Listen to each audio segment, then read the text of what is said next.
ঈদকে সামনে রেখে নারীর টানে বাড়ি ফিরতে শুরু করেছেন রাজধানীবাসী। ভিড় বাড়ছে কমলাপুর রেল স্টেশনে। ছিল টিকিট কালোবাজারি চক্র। তবে র্যাবের অভিযানে বেরিয়ে এসছে থলের বিড়াল। ধরা পড়েছে চক্রের মূল হোতাসহ 2 জন। এতে স্বাভাবিক নিয়মে টিকিট পেয়ে স্বস্তি প্রকাশ করেন ঘরমুখো যাত্রীরা। রাজধানীর কমলাপুর রেল স্টেশন ঘুরে আরো জানাচ্ছেন সহকর্মী জয়নাল আবেদিন। ক্যামেরায় ছিলেন আলী আহমেদ।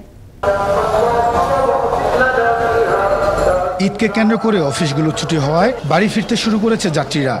গেল 2 বছর পর করোনা মহামারী স্বাভাবিক ও কোনো বিধিনিষেধ না থাকায় এবারের ঈদের ভ্রমণটায় এসেছে ভিন্নতা। সকলেই মেতেছেন আনন্দ উল্লাসে। কখন পৌঁছাবে বাড়ি, কখন দেখা হবে প্রিয়জনদের সাথে, এখন শুধু সেই সময়ের অপেক্ষা করছেন তারা।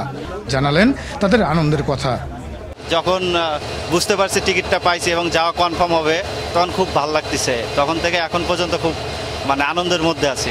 সব মিলিয়ে আনন্দের সহিতই বাসায় যাচ্ছি। এই তো বাচ্চা নিয়ে যাচ্ছি, দাদু দাদি নানু নানি সবারই সাথে ঈদ করবে। অনেক এক্সাইটেড, অনেক। এই তো অনেক ভালো লাগছে। অনেক কষ্ট করে টিকিটটা ম্যানেজ করে নেওয়া গেছে। তো খুব ভালো লাগছে, সবার সাথে একসাথে ঈদ করব, ফ্যামিলির সাথে। ভালো লাগছে অনেক।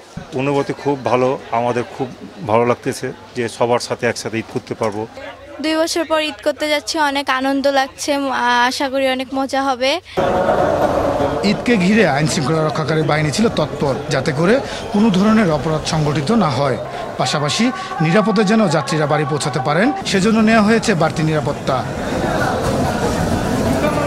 এদিকে র্যাবের সাঁড়াশি অভিযানে ধরা পড়ে টিকিট কালোবাজারি চক্রের মূল হোতা।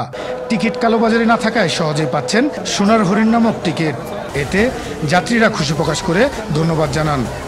র্যাব ভাইদের প্রতি অসংখ্য ধন্যবাদ জানাচ্ছি যে ওনাদের জন্য আজকে এসে টিকিটই পাইছি। আজকে এই যে স্টেশনে এসে খুব ভালো লাগছে যে আজকের টিকিট আজকেই পাওয়া যাচ্ছে সব টিকিট। তো সেটা র্যাবকে অসংখ্য ধন্যবাদ যে তারা এই কালোবাজারে ধরতে পারতেছে। এবং আমি মনে করি র্যাব সমাজের প্রতিটা সেক্টরে যাতে কালোবাজারি না থাকে সেটা তারা দেখবে। এটা করোনা মহামারী স্বাভাবিক থাকায় 2 বছর পর হাসি মুখে বাড়ি ফিরছেন প্রিয়জনদের সাথে ঈদের আনন্দ ভাগাভাগি করতে। তবে সময় বাঁচাতে গিয়ে অতিরিক্ত যাত্রী হয়ে ভ্রমণ থেকে বিরত থাকার অনুরোধ জানিয়েছেন কর্তৃপক্ষ। একটি ভুল সিদ্ধান্ত, একটি দুর্ঘটনা সারা জীবনের কান্না হতে পারে। তবে ভ্রমণ হোক নিরাপদ। কমলাপুর রেল স্টেশন থেকে জয়নাল আবেদিন, আনন্দ টিভি, ঢাকা।